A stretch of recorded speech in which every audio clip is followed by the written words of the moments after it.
오늘은 요한복음 3장입니다. 우리가 성경에서 그 요한복음 3장은 생명에 대해서 아주 잘 계시를 하고 있는데, 성경에서 가장 중요한 계시가 뭐냐고 저한테 묻는다면 저는 생명이라고 말할 겁니다. 우리가 성경에 많은 어떤 가르침과 어떤 예표, 예언이 있지만 중요한 것은 생명을 알고 체험하는 겁니다. 그래서 성경에서 가장 중요한 계시는 생명이라고 할 수 있고요. 우리가 생명을 알 때 교회가 무엇인지를 알 수 있게 돼요. 아멘. 우리가 요한복음 3장부터 해가지고 11장까지 9가지 사례가 나옵니다. 타락한 사람의 9가지 사례가 나오는데, 그 앞에 이제 회복력 그 개요를 보니까요. 개요를 한번 펴보시겠어요? 그 요한복음, 그 누가복음 제일 마지막 장 이제 넘기면 요한복음 개요가 나오는데, 로마 숫자 1번에 C번부터 이렇게 보면 9가지 사람들의 필요를 채우는 게 나오는데, 1번, C의 1번이 뭐냐면, 읽어볼까요? 도덕적인 사람들의 필요. 예, 그다음 2번, 부도덕한 사람들의 필요. 3번, 죽어가는 사람들의 필요. 4번, 무기력한 사람들의 필요. 5번, 배고픈 사람들의 필요. 6번, 목마른 사람들의 필요. 7번, 죄의 속박 아래 있는 사람들의 필요. 8번, 종교 안에 있는 눈먼이들의 필요. 9번, 죽은 사람들의 필요. 지금 9가지 이렇게 사람들, 각종 상황의 사람들의 필요를 생명이 채우고 있습니다. 그런데 우리가 한 사람이 이 9가지 상황에 이러한 사람들의 이러한 상황이 한 사람에게 다 있을 수 있어요. 한 면으로 도덕적이지만 또 다른 면으로는 아주 부도덕해요.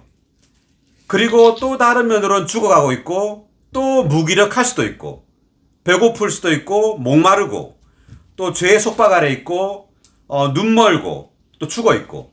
그래서 우리의 상태가 이 9가지 상황을 모두 다 가지고 있을 수 있다는 거죠. 자, 우리가 아무리 외적으로 도덕적이라 할지라도 아주 저속한 일들을 할 수가 있어요. 죄의 속박 아래 있을 수 있고. 그래서 우리 이 9가지 사례는 다만 어떤 특별한 사람의 사례가 아니라 한 사람에게 이 모든 사례들이 다 적용될 수 있다는 것.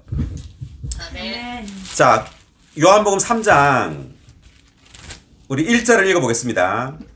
그러나 바리새인들 중에 니고데모라는 사람이 있었는데 그는 유대인의 관원이었다.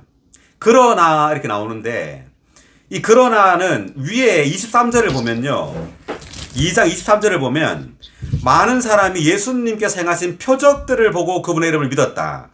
그래서 주님은 이 표적을 보고 믿는 이 사람을 의탁하지 않는다. 이 사람에게 사람 속에 무엇이 있는지 아셨기 때문이다, 이렇게 말하거든요. 그래서 외적인 기적을 보고 예수님을 따르는 사람들에게 주님은 의탁하지 않는다고 이렇게 말하고, 그러나 이렇게 나오는데, 이것은 이제 주님께서 생명을 관심하고 있다는 것을 의미합니다. 기적이 아니라, 외적인 기적이 아니라 이제 주님은 생명을 우리에게 계시함으로 생명을 따르라는 것을 계시하고 있습니다. 아멘. 자, 그러니까 바리새인들 이렇게 나오죠. 바리새인들 형광펜이고요. 그 바리새인들 중에 니고데모라는 사람이 있었다, 이렇게 말하는데, 그것은 이 니고데모라는 사람이 율법에 아주 엄격하고 아주 열심히 있는 사람이라는 것을 의미해요. 바리새인을 한번 볼게요. 빌립보서 3장 5절.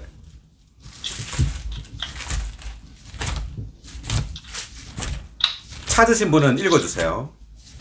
나는 8일 만에 할례를 받았으며 이스라엘 족속이고 베냐민 지파이며 히브리인 중에 히브리인이고 율법으로 말하자면 바리새인이며. 여기 5절 보니까 바울이 율법으로 말하자면 바리새인이며 이렇게 말하죠.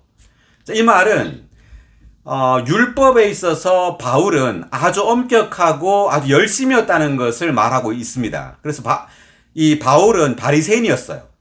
그래서 율법을 아주 잘 알고 있었고 율법을 지키는 데 있어서 아주 열심이었다는 것을 의미합니다. 그래서 이 율법을 지키는데 열심히 있는 이 사람들은 가르침을 아주 중시해요. 그래서 우리가 많은 그리스도인들은 가르침에 너무 의존하고 있다는 겁니다. 많은 그리스도인들이. 그래서 이제 예를 들어 이런 거죠. 담배를 펴도 됩니까? 안 됩니까? 그리스도인이. 술을 마셔도 됩니까? 안 됩니까? 뭐, 영화를 보면 됩니까? 안 됩니까? 이런 질문을 한다는 거죠. 그럴 때 뭐라고 대답하느냐 하면, 우리 안에 있는 신성한 본성이 그것을 다 말해준다는 거예요. 네. 물을 필요가 없다는 겁니다. 그러니까 외적으로 성경에 그러한 가르침이 있는지, 어떤 가르침에 따라서 뭔가를 하려고 한다는 거죠, 사람들은. 그렇지만 주님은 우리 안에 생명으로 들어가 계시죠. 그래서 이 생명이 모든 것을 다 가르치고 있다는 거죠. 아멘. 네. 그래서 그것이 뭐 옳고 그르냐, 뭐 담배 피우는 것이 맞나 틀리냐, 그렇게 외적으로 물을 필요가 없이 다만 우리의 영 안에서 주님의 임재 안에 있으면 답을 다 알고 있다는 겁니다. 아멘. 자, 그래서 이 율법의 가르침과 그 생명의 차이는요, 이 외적인 이런 가르침은 우리가 외적인 어떤 행동을 바꾸려고 해요. 그렇지만 생명은 내적인 본성을 바꿉니다. 아멘. 그래서 하나님이 원하는 것은 외적으로 우리가 행동을 바꾸길 원하는 게 아니에요. 내적인 본성이 변화되기를 원하는 거죠. 아멘. 그렇기 때문에 생명이 필요한 겁니다. 그래서 우리는 외적인 어떤 우리의 행동을 바꾸려고 하면 안 되고 내적으로 생명을 접촉해야 합니다. 아멘. 자, 그리고 그는 유대인의 관원이었다 이런 말을 하죠. 이제 형광펜입니다. 유대인의 관원. 자, 이 말은 유대인 중에서도 어떤 높은 지위에 있는 사람이에요. 니고데모는. 그리고 어떤 성경이나 어떤 율법을 가르치는 사람입니다. 이 사람이. 니고데모가. 그리고 나중에 또 보면 알지만 내가 사람이 늙었는데 어떻게 태어날 수 있겠습니까? 이제 이런 걸 보면 니고데모는 좀 나이가 든 사람이에요. 그래서 좀 설명을 보니까 한 60세에서 한 70세 된 노인이었을 것이다. 이렇게 말하거든요, 니고데모가. 그래서 이렇게 외적으로 도덕적이고 어떤 지위도 있고 그리고 어떤 상류 계층의 사람입니다, 이 니고데모가.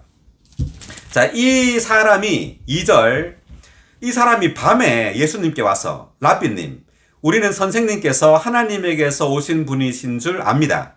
왜냐하면 하나님께서 함께하지 않으신다면 선생님께서 하시는 이 표적들을 아무도 행할 수 없기 때문입니다. 라고 하니, 니고데모가 언제 왔죠? 예수님께? 밤에. 예, 왜 밤에 왔을까요? 낮에 안 오고? 창피해서. 선생님이 뭐가 창피하죠? 자존심. 네, 자존심이 있는 거죠. 자기도 유대인의 관원이고, 자기도 어떤 그 선생, 가르치는 사람이고, 또 높은 지위에 있는 사람인데, 외적으로 보기에 갈릴리에서 온, 멸시받는 이 갈릴리에서 온 이 예수라는 이 가난한 사람한테 무언가를 배우러 온다는 것은, 뭔가 이렇게 자존심이 상하는 거죠. 그래서 남이 안 볼 때 몰래 온 겁니다, 밤에. 그래서 밤에 와가지고 이 사람이 하는 말이 랍비님 이라고 불렀습니다. 예수님을. 이것은 니고데모가 겸손한 사람이라는 것을 말합니다. 비록 60, 70세의 어떤 노인이지만 30세 정도 되는 예수님께 이렇게 랍비님이라고 불렀어요. 그래서 한면으로 이 니고데모는 아주 좀 겸손한 그러한 사람이었습니다. 그리고 또 랍비님이라고 불렀다는 것은 또 한면으로는 이 랍비가 선생이라는 뜻이거든요. 선생님. 그래서 이것은 한면으로 니고데모는 무언가 외적인 가르침을 얻으러 왔다는 것을 또 의미합니다. 외적으로 뭔가 높은 가르침을 달라는 거죠. 그래서 선생님께서 하시는 이 표적들을 아무도 행할 수 없기 때문입니다. 할 때 이 표적들은 우리가 2장에서 봤던 물이 포도주로 바뀐 거 있죠. 이런 외적인 이러한 표적들을 니고데모가 보고는 이것은 하나님께서 함께 하셨기 때문에 이러한 기적이 있을 수 있다. 이렇게 본 거죠. 3절을 보겠습니다. 예수님께서 그에게 대답하셨다. 내가 진실로 진실로 그대에게 말합니다. 누구든지 다시 나지 않으면 하나님의 왕국을 볼 수 없습니다. 자, 누구든지부터 다 같이 읽어볼까요? 누구든지 다시 나지 않으면 하나님의 왕국을 볼 수 없습니다. 아멘. 먹어보겠습니다. 누구든지 다시 나지 않으면 아멘. 누구든지 다시 나지 않으면 아멘. 하나님의 왕국을 볼 수 없습니다. 아멘. 다시 나지 않으면 아멘. 다시 난다. 이게 reborn이잖아요. 다시 태어나는 겁니다. 다시 태어난다는 말을 니고데모는 처음 들어봤어요. 자, 그러니까 성경에서 이 처음 나오는 겁니다. 다시 태어난다? 무슨 말이지 도대체? 그 4절을 보면 니고데모가 어떤 말을 하느냐면 니고데모가 예수님께 사람이 늙었는데 어떻게 태어날 수 있겠습니까? 다시 모태에 들어갔다가 태어날 수는 없지 않습니까? 라고 하니 그러니까 거듭난다는 것, 다시 태어난다는 것에 대해서 니고데모는 처음 들어보는 말이고 전혀 몰랐어요. 그래서 육체로 다시 어머니의 태에 들어갔다가 난단 말입니까? 이제 이렇게 이제 물은 겁니다. 자, 그래서 다시 3절을 다시 보면은, 다시 태어나야지 어떻게 된다고요? 하나님의 왕국을 볼 수 있다 이렇게 말하죠. 그러니까 거듭남과 지금 하나님의 왕국이 관련되어 있다는 이야기입니다. 하나의 이제 예를 들어 보면, 지금 그 동물의 왕국을 예를 들어 보죠. 동물의 왕국에 들어오십시오 라고 말할 때 우리가 어떻게 하면 동물의 왕국에 들어갈 수 있죠? 동물 돼야죠. 동물원 가야 되나요? 동물원에? 아니면 네, 어디 뭐 아프리카 동물이 많은 아프리카로 가는 장소로 어디 가는 게 아니라 동물로 태어나는 순간 동물의 왕국 안에 있는 거죠. 예. 그래서 이것은 태어나는 문제라는 겁니다. 그러니까 하나님의 왕국에 들어가는 것은 절대적으로 생명의 문제라는 겁니다. 아멘. 하나님의 그 생명으로 태어나야지 하나님의 왕국에 들어갈 수 있고요. 또한 하나님의 왕국의 그 일원이 되는 겁니다. 아멘. 여기서 이제 하나님의 왕국이란 말도 지금 요한복음에서 처음 나오고 있는데 하나님의 왕국. 구약에서는 하나님의 왕국이란 말을 잘 볼 수가 없어요. 근데 신약에서 하나님의 왕국이라는 말은 굉장히 큰 말이에요. 구약에서는 하나님을 볼 수 있지만 신약에서는요. 하나님의 왕국을 볼 수 있습니다. 자, 구약에는 오직 한 분의 하나님이 계셨지만 신약에는 단체적인 하나님이 이제 산출됩니다. 아멘. 하나님의 그 신성한 생명으로 태어날 때 우리가 바로 하나님의 왕국이 되는 겁니다. 아멘. 그래서 하나님의 목적은 하나님의 왕국을 가지고 오는 거예요. 어떻게? 그분의 신성한 생명을 사람 안으로 역사에 넣음으로. 아멘. 신성한 생명을 사람 안에 역사에 넣음으로 사람이 바로 하나님의 왕국이 되는 겁니다. 아멘. 네, 그러니까 하나님의 생명을 가진 우리가 바로 하나님의 왕국이에요. 그래서 이 거듭남이라고 말할 때 이것은 전적으로 생명의 문제고요. 그래서 하나님의 이 중심적인 일은 바깥의 어떤 기적이 아니라 생명에 의해서 사람이 거듭나는 겁니다. 아멘. 그러니까 하나님의 중심적인 일은 생명을 사람 안으로 분배하는 거예요. 아멘. 그래서 이 사람의 생명에 신성한 생명이 더해지는 것이 바로 거듭남입니다. 자, 2절에 1번 각주를 읽어주세요. 니고데모는 그리스도를 하나님에게서 오신 하나님 선생님으로 생각했다. 이것은 그가 자신을 개선하기 위해 더 나은 가르침이 필요하다고 생각했으리라는 것을 가리킨다. 그러나 그 다음 절에 대답에서 주님은 그의 필요가 다시 나는 것임을 밝혀주셨다. 다시 나는 것은 타고난 출생으로 받은 인간 생명과는 다른 생명인 신성한 생명으로 거듭나는 것이다. 그러므로 그에게 참으로 필요한 것은 자신을 개선할 수 있는 더 나은 가르침이 아니라 자신을 새롭게 만들 수 있는 신성한 생명이었다. 그는 지식나무에 속한 가르침을 찾고 있었지만 주님의 대답은 그를 돌이켜서 그에게 생명나무에 속한 생명이 필요하다는 것을 알게 했다. 아멘. 자, 여기 그러므로 그에게 참으로 필요한 것은부터 다 같이 읽을까요? 그러므로 그에게 참으로 필요한 것은 자신을 개선할 수 있는 더 나은 가르침이 아니라 자신을 새롭게 만들 수 있는 신성한 생명이었다. 그는 지식나무에 속한 가르침을 찾고 있었지만 주님의 대답은 그를 돌이켜서 그에게 생명나무에 속한 생명이 필요하다는 것을 알게 했다. 아멘. 그래서 여기 이제 거듭나는 이 문제는 생명에 속한 문제고요. 부도덕 우리가 보통 이렇게 생각하잖아요. 이게 사람이 타락했기 때문에 거듭날 필요가 있다. 이렇게 생각하는데 그렇지가 않습니다.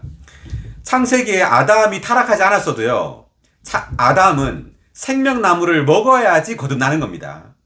그러니까 사람이 신성한 생명, 하나님의 생명을 얻어야지만 거듭나는 거예요. 아멘. 그러니까 부도덕한 사람이 거듭남이 필요할 뿐만 아니라 도덕적인 사람도 거듭남이 필요한 거예요. 아멘. 네, 그래서 우리가 부도덕하든 도덕적이든 간에 우리는 하나님의 생명이 필요해요. 하나님의 생명에 의해서 거듭남이 필요한 겁니다. 아멘. 우리는 도덕적인 사람에게든 부도덕한 사람에게든 복음을 전할 필요가 있다는 거죠. 아멘. 네. 그래서 우리는 이 거듭나는 것은 다만 우리가 예수님을 믿으면 하나님이 너 예수님 믿었구나. 그러면 너를 이제 하나님의 왕국, 천국으로 이끌어 줄게. 이렇게 하는 것이 거듭남이 아니라 거듭난다는 것은 실질적으로 하나님의 신성한 생명이 우리 안으로 들어와야 됩니다. 아멘. 예, 우리가 주님을 믿을 때 신성한 생명이 우리 안으로 들어오는 어떤 사건이 발생해야 돼요. 네, 다만 교회에 등록하는 문제가 아니라 우리의 영으로 하나님의 영을 접촉해야지만 거듭날 수 있는 겁니다. 아멘. 그래서 나중에 이제 영에 대해서 주님이 이제 말을 하십니다. 4절 보겠습니다. 니고데모가 예수님께 사람이 늙었는데 어떻게 태어날 수 있겠습니까? 다시 모태에 들어갔다가 태어날 수는 없지 않습니까? 라고 하니 예수님께서 대답하셨다. 내가 진실로 그대에게 말합니다. 누구든지 물과 그 영으로 나지 않으면 하나님의 왕국에 들어갈 수 없습니다. 아멘. 누구든지부터 다 같이 읽겠습니다. 누구든지 누구든지 물과 그 영으로 나지 않으면 하나님의 왕국에 들어갈 수 없습니다. 아멘. 물과 그 영. 아멘. 왕국에 들어갈 수 없습니다. 아멘. 이때 이제 물은 뭘까요? 물과 그 영이라고 했는데 이 물에 대해서는 여러 가지 해석이 있어요. 물이 어떤 사람들은 하나님의 말씀이다 이렇게 말을 합니다. 자, 어디에 근거해서 그렇게 말하느냐 하면 찾아보겠습니다. 베드로전서 1장 23절.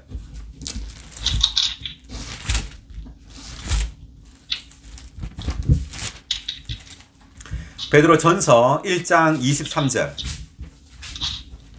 여러분이 거듭나게 된 것은 썩어질 씨로 된 것이 아니라 썩지 않을 씨, 곧 살아있고 항상 있는 하나님의 말씀으로 된 것입니다. 아멘. 여러분이 거듭나게 된 것은 썩어질 씨로 된 것이 아니라 썩지 않을 씨, 곧 살아있고 항상 있는 하나님의 말씀으로 된 것입니다. 예, 하나님의 말씀에 의해서 거듭났다는 거죠. 예, 하나님의 말씀이 하나의 씨라는 겁니다. 씨, 생명의 씨죠. 그래서 우리가 이 말도 맞는 말이죠. 하나님의 말씀을 우리가 들을 때 그 말씀 안에 있는 그 생명의 씨가 우리 안에 들어옴으로 우리가 거듭나게 된 겁니다. 아멘. 자, 한 구절 더 볼게요. 야고보서 1장.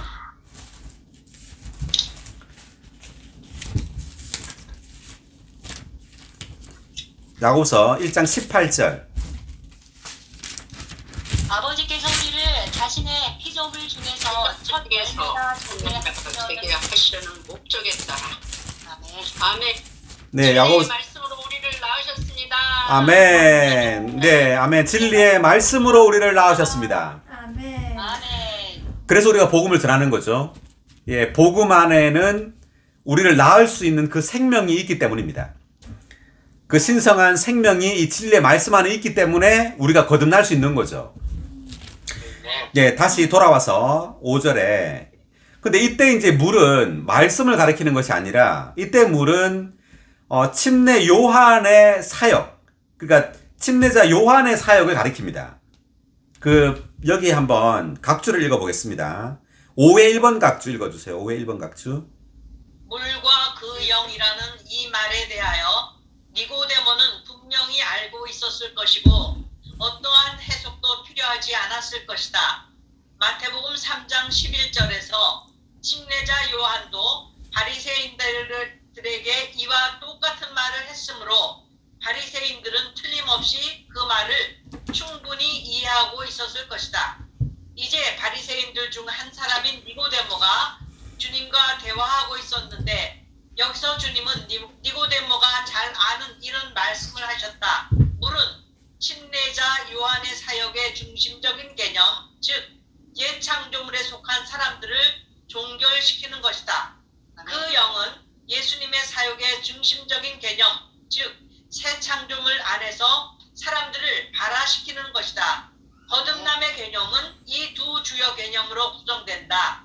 거듭남은 옛 창조물에 속한 사람들과 그들의 모든 행위를 동결시키고 새 창조물 안에서 신성한 생명으로 발화시키는 것이다. 아멘.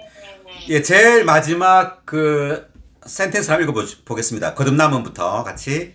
거듭남은 옛 창조물에 속한 사람들과 그들의 모든 행위를 종결시키고 새 창조물 안에서 신성한 생명으로 발화시키는 것이다. 네, 그래서 이 물은 침례자 요한의 사역을 말하는 것이고요. 옛 창조물을 종결시키는 것.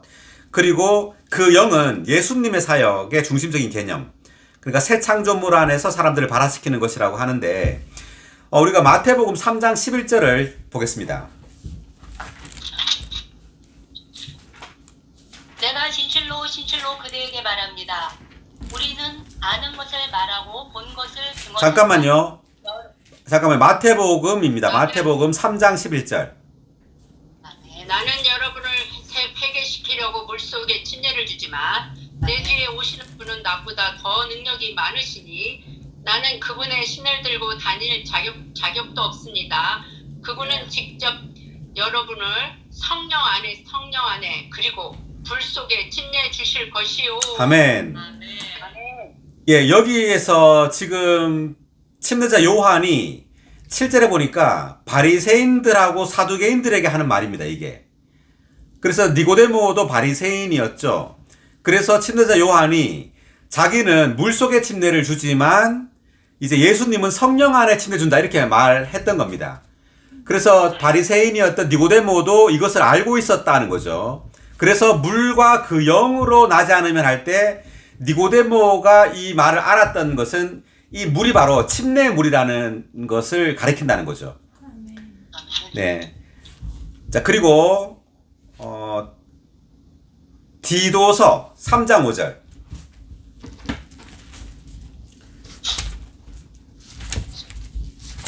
아멘. 우리를 구원하셨습니다. 그것은 우리가 행한 의로운 행위로 말미암은 것이 아니라 그분의 긍휼에 따라 새로남의 씻음과 성령의 새롭게 함으로 말미암은 것이었습니다. 아멘. 자, 5절에 그분의 긍휼에 따라부터 다 같이 읽겠습니다. 그분의 긍휼에 따라 새로남의 씻음과 성령의 새롭게 함으로 말미암은 것이었습니다. 아멘. 새로남의 씻음, 성령의 새롭게 함. 아멘. 아멘. 성령의 새롭게 함. 말미암은 것입니다. 아멘. 그래서 새로남이 거듭남이죠. 이게 거듭남을 통해서 이 생명에서 우리의 옛 창조가 씻어진다는 겁니다. 그리고 성령에 의해서 우리는 또 새 창조로 새롭게 된단 말이고. 아멘. 다시 돌아와서 자, 5절. 물과 그 영으로 나지 않으면 하나님의 왕국에 들어갈 수 없습니다. 6절. 육체로 난 것은 육체이고 그 영으로 난 것은 영입니다. 다 같이 읽어보겠습니다. 육체로 난 것은 육체이고 그 영으로 난 것은 영입니다. 아멘. 육체로 난 것은 육체이고 그 영으로 난 것은 영입니다. 네. 아멘. 그 니고데모가 지금 4절에서 다시 모태에 들어갔다가 태어날 수는 없지 않습니까? 이렇게 말했기 때문에 주님은 육체로 또 태어나도 육체다 이거죠. 육체로 또 다시 태어나도 육체지만 그 영으로 난 것은 영이다. 그러니까 그 영으로 태어나야 한다는 걸 지금 말하고 있는 겁니다. 아멘. 자, 그래서 두 번째 거듭나는 것은 육체로 거듭나는 것이 아니라 그 영으로 태어나야 한다는 걸 주님이 말하는 거죠. 아멘. 아멘. 네. 그래서 이 그 영, 니고데모는 이 그 영에 대해서 전혀 알지 못했다는 걸 지금 이제 그 다음 구절에서 이제 알 수 있어요. 7절 읽어보겠습니다. 여러분은 반드시 다시 나야 한다고 내가 그대에게 말한 것을 이상하게 여기지 마십시오. 바람은 불고 싶은 곳으로 붑니다. 그대가 그 소리는 들어도 어디서 와서 어디로 가는지 알지 못하듯이 그 영으로 난 사람은 모두 이와 같습니다. 니고데모가 예수님께 어떻게 이러한 일들이 있을 수 있습니까? 라고 물으니, 그러니까 니고데모는 그 영으로 태어난다는 것이 이게 어떻게 그 영으로 태어날 수 있나 이거죠. 그러니까 그 영에 대해서도 몰랐을 뿐 아니라 그 영으로 어떻게 태어날 수 있냐 이렇게 물은 겁니다. 그러니까 지금 주님은 바람을 이렇게 예로 들은 겁니다. 바람은 불고 싶은 곳으로 붑니다 이렇게 말했죠. 그 사실 이 바람에 대한 헬라어 단어가 뉴마입니다. 뉴마. 예, 뉴마인데 이 뉴마를 바람으로도 번역할 수 있고요. 영으로도 번역할 수가 있고 호흡으로도 번역할 수 있어요. 또는 공기로도 번역할 수 있는데, 그래서 그것은 문맥에 따라서 어떤 곳에서는 뉴마를 영으로 번역했어요. 영으로. 어떤 곳에는 지금처럼 바람으로 번역을 했고요.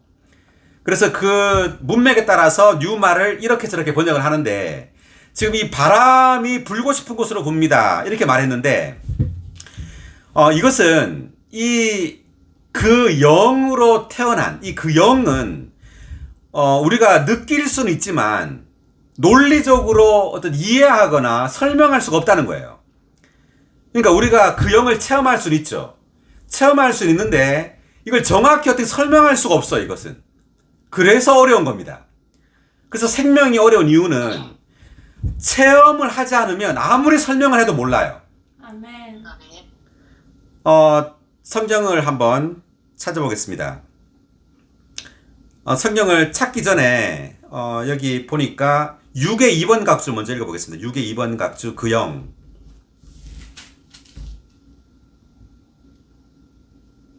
자, 읽어주세요. 6의 2번 각주. 여기서 앞에 언급된 그 영은 신성한 영, 곧 하나님의 성령이고 뒤에 잠깐만요. 저기 미라자매가 읽어주세요. 뒤에 언급된 영은 사람의 영, 곧 사람의 거듭난 영이다. 거듭남은 하나님의 성령께서 사람의 영 안에서 하나님의 생명, 곧 영원하고 창조되지 않은 생명으로 성취하신 것이다. 따라서 거듭나는 것은 사람의 타고난 생명에 더하여 거듭나는 것은 신성하고 영원한 생명을 새로운 사람의 새 근원과 새 요소로 소유하는 것이다. 아멘. 지금 백자매님 읽으시다가 이게 끊겨가지고 제가 지금 미나자매한테 읽으라 그랬습니다. 자, 지금 이렇게 그 영에 대해서 나왔고요. 그리고 여기 다시 6절을 이렇게 보면 그 영으로 난 것은 영입니다. 자, 이 부분에서 좀 우리가 설명을 해야 되는데, 이때 그 영은 뭐냐 하면 하나님의 영이에요. 하나님의 영인데 과정을 거쳐서 완결된 영입니다. 자, 하나님은 육체가 되셨죠. 요한복음 1장 14절에 보면 말씀께서 육체가 되시죠. 자, 그리고 하나님의 어린 양으로 십자가에 못 박혀 죽으셨어요. 그리고 부활해가지고 생명 주시는 영이 된 겁니다. 아멘. 이 생명 주시는 영이 바로 그 영입니다. 그러니까 주님은 부활함으로 이제 그 영이 되셨습니다. 아멘. 그래서 이 그 영이 우리의 영 안으로 들어와서 우리의 영을 거듭나게 한 거예요. 자, 요한복음 20장 22절을 찾아보겠습니다.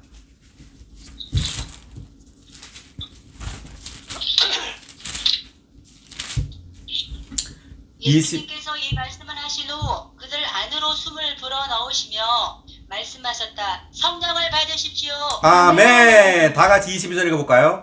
예수님께서 이 말씀을 하신 후 그들 안으로 숨을 불어넣으시며 말씀하셨다. 성령을 받으십시오. 아멘. 성령을 받으십시오. 아멘. 자, 이때 지금 요한복음 20장은 예수님께서 부활한 이후입니다. 부활한 이후에 제자들 안으로 숨을 불어넣으면서 성령을 받으라 그랬습니다. 이때 성령은 바로 부활하신 주님 자신이에요. 아멘. 부활하신 그리스도가 바로 성령이고 그 영입니다. 네, 이 부활하신 그리스도, 우리의 생명이 되시는 이 생명의 영인 그 영이 숨으로, 즉 생명으로 우리의 어디 안으로 들어왔다고요? 영 안에. 우리의 영 안으로 들어온 겁니다. 아멘. 사람은 세 부분으로 돼 있죠. 영과 혼과 몸으로 구성되어 있는데 영은 몸 중에 영 안으로 들어와서 우리의 영을 거듭나게 한 겁니다. 아멘. 자, 그래서 우리의 영은 생명이에요. 로마서 8장 10절을 찾아보겠습니다. 로마서 8장 10절. 그러나 그리스도께서 여러분 안에 계시면 몸은 죄 때문에 죽은 것이지만 영은 의 때문에 생명입니다. 아멘. 다 같이 한 번 더. 그러나 그리스도께서 여러분 안에 계시면 몸은 죄 때문에 죽은 것이지만 영은 의 때문에 생명입니다. 네, 우리가 주님을 믿었을 때, 주 예수님, 당신을 믿습니다. 당신을 영접합니다. 이렇게 할 때 그리스도가 우리의 영 안으로 들어와서 우리의 영이 생명이 되는 겁니다. 아멘. 그래서 이때 영은 사람의 영입니다. 거듭난 사람의 영이에요. 이 영이 의 때문에, 이때 의는 그리스도입니다. 그리스도가 의이세요. 이 그리스도 때문에 생명입니다. 이런 말입니다. 우리의 영이. 자, 그래서 여기 방금 읽었던 로마서 8장 10절에 5번 각주 읽어주세요. 타락한 사람의 몸과 대조되는 거듭난 사람의 영이다. 이 영은 하나님의 영이 아니라, 왜냐하면 여기 언급된 영은 오직 그리스도께서 우리 안에 계시는 조건에서만 생명이기 때문이다. 하나님의 영께서 생명이 되시는 데는 어떤 특별한 조건이 필요하지 않다. 그러므로 의 때문에 생명이 되는 영은 하나님의 영을 가리키는 것이 아니라 우리 사람의 영을 가리키는 것이다. 아멘. 아멘. 그래서 여기에서 영은 의 때문에 생명이다 할 때 이 영은 하나님의 영을 가리키는 것이 아니라 사람의 영을 가리킨다는 거죠. 그래서 사람에게 영이 있다는 것을 아는 것은 중요합니다. 아멘. 하나님이 영이실 뿐 아니라 하나님 영이실 뿐 아니라 사람에게도 사람의 영이 있다는 거죠. 아멘. 네, 그래서 하나님의 영은 사람의 영 안으로 들어와서 사람의 영을 거듭나게 하는 겁니다. 자, 그래서 지금 8절을 보면 그 영으로 난 사람은 모두와 같다. 우리가 요한복음 1장 13절에서는 하나님에게서 났단 말을 쓰죠. 찾아볼게요. 요한복음 1장 13절. 그들은 혈통에서나 육체의 뜻에서 나 사람의 뜻에서 나지 않고 하나님에게서 난 사람들이다. 네, 하나님에게서 났다고 말하고 지금 요한복음 3장 8절에서는 그 영으로 났다고 말하죠. 그러니까 이때 그 영은 바로 하나님을 말하는 겁니다. 네, 이때 그 영은 하나님의 영을 말하는 것이죠. 그래서 우리가 주님을 믿을 때 바로 하나님의 영이 우리 안으로 들어오는 겁니다. 그래서 이 하나님의 영에 의해서 우리가 거듭나는 거예요. 아멘. 그 로마서 8장 14절을 찾아보겠습니다. 로마서 8장 14절. 왜냐하면 누구든지 하나님의 영의 인도를 받는 사람들이 하나님의 아들들이기 때문입니다. 아멘. 아멘. 다시 한번. 왜냐하면 누구든지 하나님의 영의 인도를 받는 사람들이 하나님의 아들들이기 때문입니다. 아멘. 자, 우리는 누구의 인도를 받아야 되죠? 영. 하나님의 영을 네, 하나님의 영의 인도를 받아야 됩니다. 아멘. 그래서 주님은 이렇게 쓴 거예요. 그 바람은 불고 싶은 곳으로 분다. 이 말은 그 영의 인도를 받는다 뜻입니다. 아멘. 그래서 거듭난 사람은 그 영의 인도를 받기 때문에 아주 비밀한 거예요. 아멘. 그래서 구약에 보면은 출애굽기에서는 구름 기둥의 인도를 받아서 움직이죠. 아멘. 그래서 이 구름 기둥이 그 영을 의미하는 거고요. 그래서 그 영의 인도를 따라서 거듭난 사람들은 움직이는 겁니다. 아멘. 네. 자, 그리고 갈라디아서 5장 16절.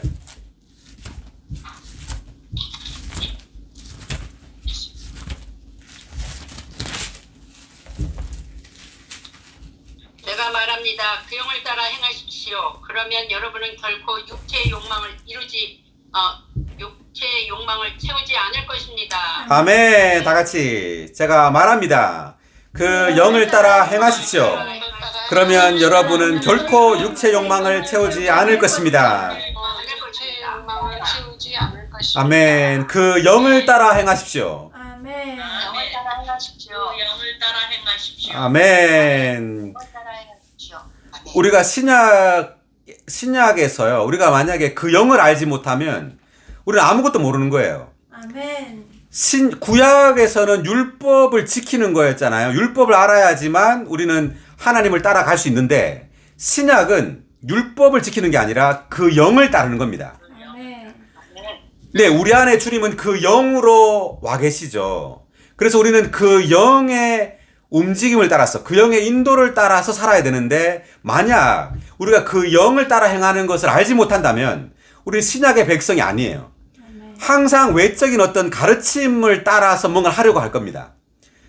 그래서 신약은 반드시 우리 안에 있는 그 생명, 그 영을 따라 행하는 것을 우리는 알고 배우고 훈련해야 됩니다. 아멘. 그래서 신약은 절대적으로 내적인 거죠. 아멘. 외적인 것이 아니에요. 신약은 절대적으로 내적인 겁니다. 아멘. 자, 방금 갈라디아서 5장 16절 읽었는데 5장 25절도 읽겠습니다. 5장 25절. 우리가 그 영을 따라 산다면 또한 그 영을 따라 행합시다. 아멘. 아멘. 자, 우리가 그 영을 따라 산다면 그 영을 따라 행합시다 했는데 행합시다. 네, 그 25의 1번 각주 읽어주세요. 1번 각주. 그 영에 따라 사는 것은 우리의 생활이 율법에 의존하거나 율법의 규제를 받지 않고 그 영에 의존하며 그 영의 규제를 받는 것이다. 예, 여기까지. 이것은 5장 여기까지요. 자, 그래서 신약에 사는 이 신약 백성은 율법에 의존하거나 율법의 제한을 받는 게 아니라 그 영을 의존하고 그 영의 제한을 받는 겁니다. 아멘. 네, 그래서 우리가 내적으로 그 영의 그 영을 의존하고 그 영의 제한받는 것을 훈련할 수 있어야 됩니다. 아멘. 자, 다시 돌아왔어요. 그래서 8절 방금 했었는데 요한복음 3장 8절 했었는데 그 영으로 난 사람 모두 이러합니다. 그래서 그 영으로 난 사람은 그 영을 따라서 행해야 합니다. 그리고 9절 니고데모가 예수님께 어떻게 이러한 일들이 있을 수 있습니까? 라고 물었죠. 자, 이것은 니고데모가 그 영에 대해서 처음 들어봤어요. 그래서 그 영에 대해서 알지를 못하는 겁니다, 지금. 자, 우리가 사도행전 18장을 펴보겠습니다.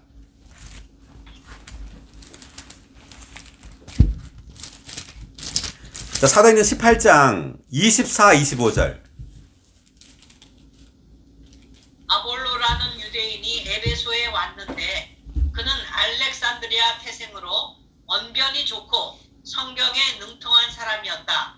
그는 일찍이 주님의 길을 배웠고 영 안에서 불타올라 예수님에 관한 것을 정확하게 말하고 가르쳤으나 요한의 침례만 알고 있었다. 아멘. 아볼로는 성경에 능통한 사람이었습니다. 그런데 요한의 침례만 알고 있었습니다. 자, 그 뭘 몰랐단 말이냐면 성령 침례를 몰랐단 말이에요. 자, 그 밑에 그 사도행전 19장 2절을 읽어보세요. 바울이 그들에게 여러분이 믿을 때 성령을 받았습니까? 라고 하니 그들이 아닙니다. 우리는 성령이 있다는 말조차 듣지 못하였습니다. 라고 하였다. 네. 그러니까 이제 아볼로가 에베소에 왔다 갔습니다. 에베소에 왔다 가고 이제 바울이 왔어요. 에베소에. 그래서 에베소 성도들에게 물었습니다. 여러분이 믿을 때 성령을 받았습니까? 제일 중요한 걸 물은 겁니다. 성령을 받았느냐고. 그랬더니만 아닙니다. 우리는 성령이 있다는 말조차 듣지 못했습니다. 그러니까 아볼로도 성령을 알지 못했다는 겁니다, 지금. 그죠? 자, 그래서 지금 지금도 마찬가지죠. 온 기독교가 지금 성령을 모르죠. 지금 성령이 다만 하나님의 능력으로 알죠, 능력. 성령이 하나님 자신, 인격인데, 성령은 과정을 거쳐 완결되어 이제 우리 안으로 들어오신 하나님 자신이에요. 아멘. 예, 그런데 다만 이것은 어떤 하나님의 능력으로만 아는 겁니다. 그런데 이 성령은 뭐죠? 바로 부활하신 그리스도 그분 자신입니다. 아멘. 마지막 아담이 생명 주시는 영이 되었다. 어디 있죠? 성경 구절이? 고린도전서 15장 45절. 네. 이건 이거 외워야 되죠? 고린도전서 15장 45절. 다시 뭐라고요? 마지막 아담은 생명 주시는 영이 되셨습니다. 할렐루야! 네, 마지막 아담. 예수님이 십자가에서 아담으로 십자가에 못 박힘으로 아담을 끝냈단 말이죠. 그래서 마지막 아담인 겁니다. 예수님이 옛사람을 십자가에서 끝냈단 말이에요. 옛사람 아담을 십자가에 못 박음으로 옛사람 아담을 완전히 끝내버렸고, 부활함으로 주님은 생명 주는 새 사람을 산출하기 위하여 생명을 주는 영이 된 겁니다. 아멘. 자, 이제 그 영에 의해서 거듭나야 된단 말이죠. 자, 그걸 이제 니고데모가 몰랐단 말이에요. 그 다음 10절. 예수님께서 그에게 대답하셨다. 그대는 이스라엘의 선생님이면서 이러한 일들을 알지 못하십니까? 내가 진실로 그대에게 말합니다. 우리는 아는 것을 말하고 본 것을 증언하지만 여러분은 우리의 증언을 받아들이지 않습니다. 내가 여러분에게 땅의 일들을 말하였는데도 믿지 않는데 하늘에 있는 일들을 말한다면 어떻게 믿겠습니까? 자, 여기서 땅의 일들, 이때 땅의 일들을 말하였는데 라고 했기 때문에 이것은 거듭남을 말하는 겁니다. 그러니까 땅에 속한 일이 아니라 땅에서 발생한 일을 말하는 겁니다. 이 각주를 보니까 그렇게 돼 있어요. 그러니까 땅의 일들은 그리스도의 구속과 거듭남을 말하는 겁니다. 자, 하늘에 있는 일들을 말한다면 어떻게 믿겠습니까? 하늘에서 내려오니 곧 하늘에 있는 사람의 아들 외에는 하늘에 올라가 본 이가 없습니다. 여기에 하늘에 있는 사람의 아들 이렇게 말했습니다. 하늘에 있었던 사람의 아들이 아니라 지금 땅에 있는데도 사람의 아들이신 예수 땅에 있는데도 하늘에 있다는 거죠. 네, 그분은 하나님이시죠. 하늘에도 있고 땅에도 있고 무소부재하신 하나님이십니다. 아멘. 자, 그 다음 14절. 모세가 광야에서 뱀을 들어 올린 것 같이 사람의 아들도 반드시 들어 올려져야 합니다. 모세가 광야에서 뱀을 언제 들어 올렸죠? 이 얘기가 어디 있어요? 민수기 펴고 있습니다. 민수기 구약. 민수기 21장. 네, 민수기 21장 6절부터 9절까지 읽어보겠습니다. 6절부터 9절까지. 그러자 여호와께서 백성 가운데서 불뱀을 보내셨다. 그것들이 백성을 물어 많은 이스라엘 백성이 죽었다. 백성이 모세에게 와서 말하였다. 우리가 여호와와 어르신을 거슬려 말하여 죄를 지었습니다. 여호와께 기도하여 우리에게서 뱀을 없애달라고 해주십시오. 그래서 모세가 백성을 위하여 기도하였다. 여호와께서 모세에게 말씀하셨다. 너는 불뱀을 만들어 장대 위에 달아 놓아라. 누구든지 뱀에 물린 사람은 그것을 쳐다보면 살 것이다. 아멘. 아멘. 9절까지. 모세가 노뱀을 만들어 그것을 장대 위에 달았다. 뱀에게 물린 사람마다 노뱀을 쳐다보면 살아났다. 아멘. 자, 9절을 다 같이 읽어보겠습니다. 모세가 노뱀을 만들어 그것을 장대 위에 달았다. 뱀에게 물린 사람마다 노뱀을 쳐다보면 살아났다. 아멘. 할렐루야. 쳐다보면 살아났다. 노뱀을 장대 위에 달았다. 뱀에게 물린 사람마다 노뱀을 쳐다보면 살아났다. 할렐루야. 아멘. 우리는 노뱀을 쳐다봄으로 살아났습니다. 아멘.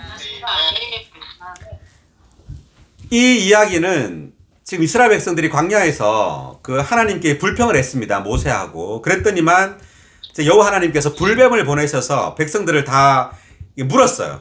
그래서 백성들이 막 죽었죠. 그런데 이제 여호와께서 모세한테 그 놋뱀을 장대 위에 달라 그랬습니다.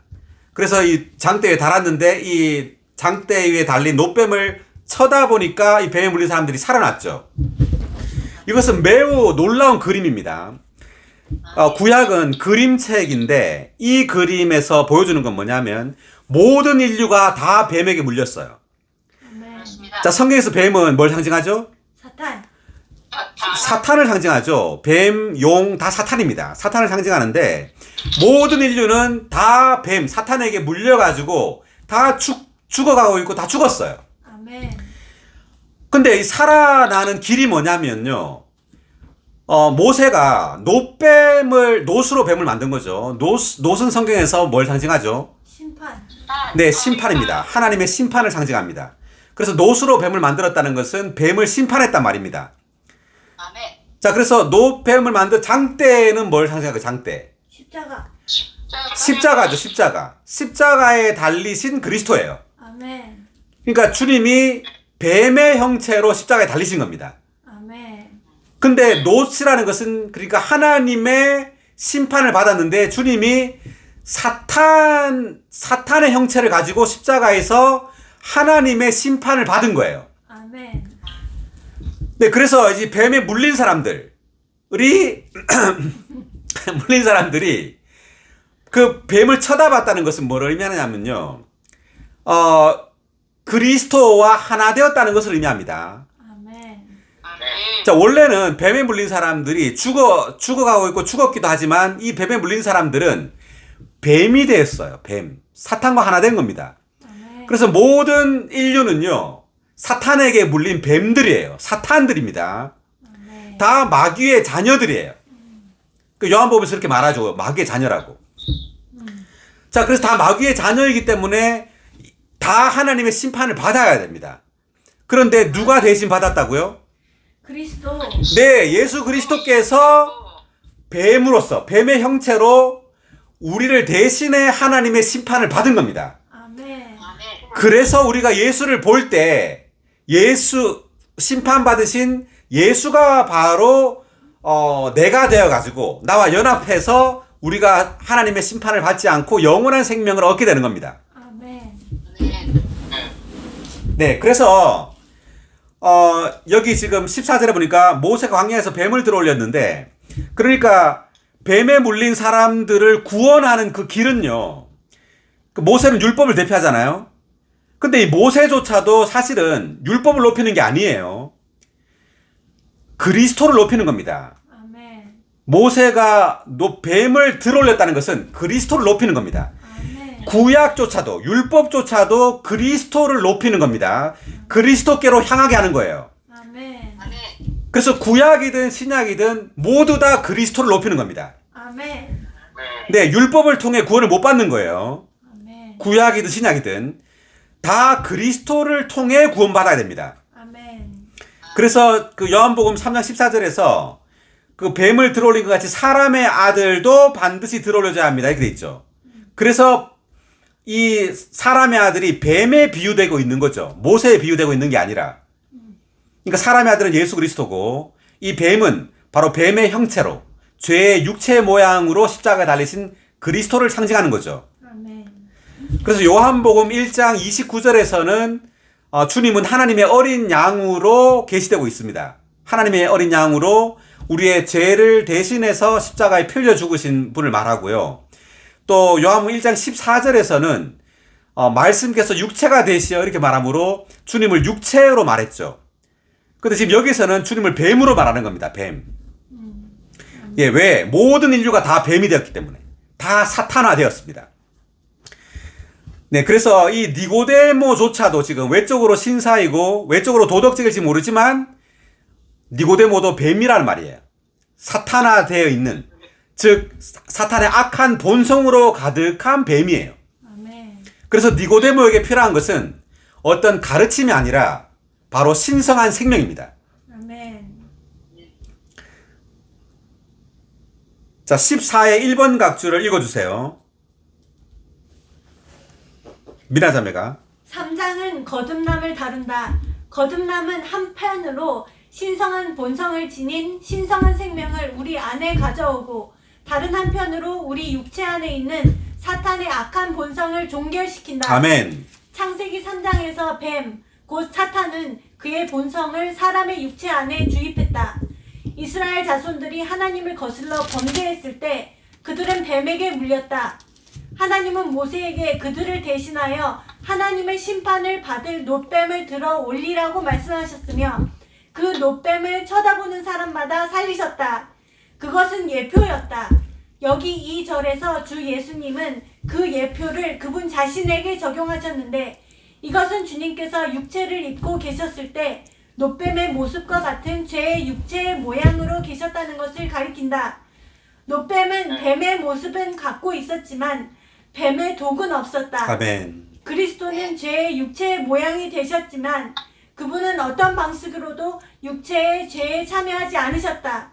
주님께서 육체를 입으시고 십자가에 높이 들려 올려지셨을 때 옛뱀 사탄은 그분의 죽음을 통하여 처리되었다. 이것은 타락한 사람 속에 있는 뱀의 본성이 처리되었다는 것을 의미한다. 아멘. 사람이 그리스도 안에 있는 신성한 생명으로 거듭날 때 사람의 사탄적인 본성이 끝나게 된다. 아멘. 그러므로 이 단락의 말씀에서 주님은 니고데모에게 거듭남에 대해 계시하시면서 특별히 이 점을 언급하셨다. 아멘. 니고데모는 자신을 도덕적이고 선한 사람으로 여겼을 것이다. 그러나 이 절에서 주님의 말씀은 니고데모가 외적으로 얼마나 선한가에 관계없이 내적으로 사탄에 속한 뱀의 본성이 있었다는 것을 암시했다. 옛 뱀은 아담의 후손인 그에게 독을 주입하여 뱀의 본성이 그 속에 있게 하였다.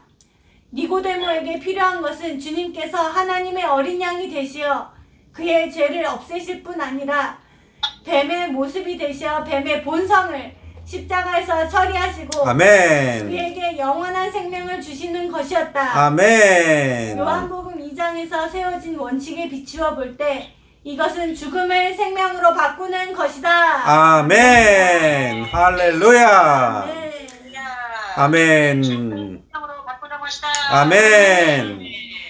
예, 니고데모가 외적으로 얼마나 선한과에 관계없이 내적으로는 사탄에 속한 뱀의 본성이 있었다는 것을 암시했다. 자, 그러니까 우리가 외적으로 아무리 도덕적이고 선하다 할지라도 우리는 뱀의 본성, 사탄의 그 본성으로 가득하다는 것을 알아야 합니다. 아멘. 맞습니다. 네. 자, 그 다음 15절을 읽겠습니다. 이것은 그분을 믿는 사람마다 영원한 생명을 얻도록 하려는 것입니다. 그분을 어떻게 하는 사람요? 믿는 사람. 네, 믿는 사람이죠. 영원한 생명을 얻도록. 네. 그러니까 뱀을 쳐다보니까 살았죠. 다만 쳐다봤다. 자, 그러므로 주님은 이제 십자가에 못 박혀 죽고 부활하심으로 이제 믿음을 통한 구원의 길이 열린 겁니다. 아멘. 우리가 외적으로 우리의 구원을 이루는 것이 아니라 하나님이 모든 걸 이루어 놓은 것을 다만 믿으면 돼요. 아멘. 아멘. 네. 그 율법은 사람이 모든 것을 해야 하지만 믿음은 하나님이 모든 것을 성취하는 거예요. 아멘. 다만 하나님이 모든 걸 이룬 것을 다만 믿고 받아들이면 되는 거죠. 그렇습니다. 그래서 주님의 죽고 부활한 주님의 죽음과 부활이 모든 걸 성취했기 때문에 이제 믿음을 통한 구원의 길이 열린 겁니다. 아멘. 16절 하나님께서 세상을 이처럼 사랑하시어 독생자를 주셨습니다. 이것은 그분을 믿는 사람마다 멸망하지 않고 영원한 생명을 얻도록 하려는 것입니다. 아멘. 자, 16절 유명한 구절 다 같이 읽어보겠습니다. 다시. 하나님께서 세상을 이처럼 사랑하시어 독생자를 주셨습니다. 이것은 그분을 믿는 사람마다 멸망하지 않고 영원한 생명을 얻도록 하려는 것입니다. 할렐루야. 아멘. 아멘. 17절 하나님께서 아들을 세상에 보내신 것은 세상을 심판하시려는 것이 아니라 아들을 통하여 세상이 구원을 받도록 하시려는 것입니다. 아들을 믿는 사람은 심판을 받지 않습니다. 그러나 믿지 않는 사람은 이미 심판을 받았는데 이것은 그가 하나님의 독생자의 이름을 믿지 않았기 때문입니다. 그 심판은 이렇습니다. 곧 빛이 세상에 왔으나 사람들이 자기들의 행위가 악함으로 빛보다 어둠을 더 사랑한 것입니다. 악을 일삼는 사람마다 빛을 미워하여 빛으로 나오지 않습니다. 이것은 자기 행위가 책망받지 않도록 하라는 것입니다. 그러나 진리를 행하는 사람은 빛으로 나오는데 이것은 자기 행위가 하나님 안에서 이루어진 것임을 나타내시려는 것입니다. 자, 21절에 1번 각주 읽어주세요. 문맥에 따르면 여기서의 진리는 진리는 정직함을 가리키며 정직함은 하나님의 존재에 따라 사람 안에 사는 사람에게 나타나는 실제이다. 또한 이 정직함은 신성한 빛과 일치하는데 이 빛은 그리스도 안에 나타나신 하나님으로서 진리의 근원이다. 아멘. 네, 그래서 여기 진리라는 이 단어는 그 정직함을 가리킨다고 합니다. 번역에 따르면. 근데 이 정직함은 하나님의 존재에 따라 하나님 안에 사는 사람에게 나타나는 실제라고 하네요. 우리가 그 진리를 행한다고 할 때 이것은 다만 선하게 사는 걸 말하는 것이 아닙니다. 근데 이때 정직함도 다만 사람의 정직함이 아니에요. 하나님 안에서 이루어진다 이렇게 말하죠. 지금 21절에서. 그래서 하나님의 존재에 따라서 하나님 안에 사는 사람입니다. 아멘. 근데 니고데모가 외적으로는 선하고 도덕적일지 모르지만은 하나님이 볼 때는 니고데모는 진리를 행하는 사람이 아니에요. 아멘. 진리를 행하는 사람은 하나님의 존재에 따라서 하나님 안에서 사는 사람입니다. 아멘. 자, 22절. 이 일이 있은 후에 예수님께서 제자들과 함께 유대 땅으로 가셔서 거기서 그들과 함께 지내시며 침례를 주셨다. 한편 요한도 살렘 근처 에논에서 침례를 주고 있었다. 왜냐하면 그곳에 물이 많았기 때문이다. 사람들이 와서 침례를 받았다. 지금 그 요한도 침례를 주고 예수님의 제자들도 침례를 주는 거죠. 같이 동시에. 24절. 그때까지만 해도 요한이 감옥에 갇히지 않았다.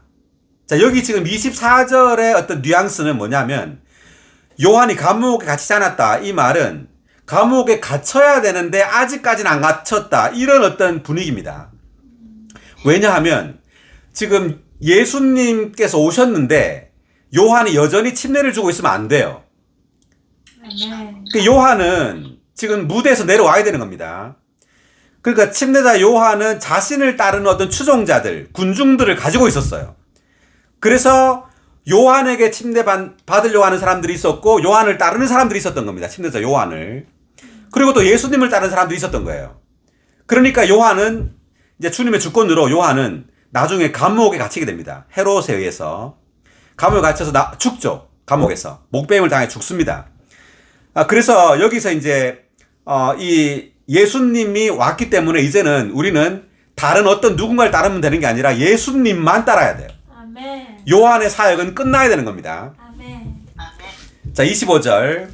요한의 제자들이 어떤 유대인과 정결의식에 관하여 논쟁하다가 요한에게 와서 말하였다. 랍비님, 요단강 건너편에서 선생님과 함께 계시던 분, 곧 선생님께서 증언하시던 그분께서 침례를 주고 계시는데 사람들이 모두 그분께 가고 있습니다. 요한이 대답하였다. 하늘로부터 주어진 것이 아니라면 사람은 아무것도 받을 수 없습니다. 내가 이전에 나는 그리스도가 아니라 그분보다 앞서 보내어졌을 뿐입니다. 라고 말한 것을 증언할 사람들은 바로 여러분입니다. 신부를 얻는 사람은 신랑이지만 곁에 서서 듣는 신랑의 친구도 신랑의 음성을 듣고 크게 기뻐합니다. 그러므로 나는 이런 기쁨이 충만합니다. 그분은 증가하셔야 하고 나는 감소되어야 합니다. 아멘. 지금 29, 30절은 중요한 구절인데 지금 29절에 신부 형광펜, 신랑 형광펜입니다. 누가 신부고 누가 신랑이죠? 신부는 우리. 예수님은 신랑이시고 우리는 신부예요. 네, 예수님은 신랑이시고 우리가 신부죠. 아멘. 네, 그러니까 지금 우리는 세상에서 가장 행복한, 가장 기쁜 사람들이죠. 아멘. 우리는 이제 결국에 신부로서 신랑이신 주님과 결혼하게 됩니다. 아멘. 그 한 구절 찾아보겠습니다. 요한계시록 21장.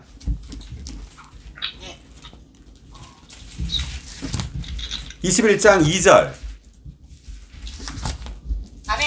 또 내가 보니 거룩한 성 새 예루살렘이 하늘에서 하나님에게서 내려오는데 남편을 위하여 단장한 신부로 준비되어 있었습니다.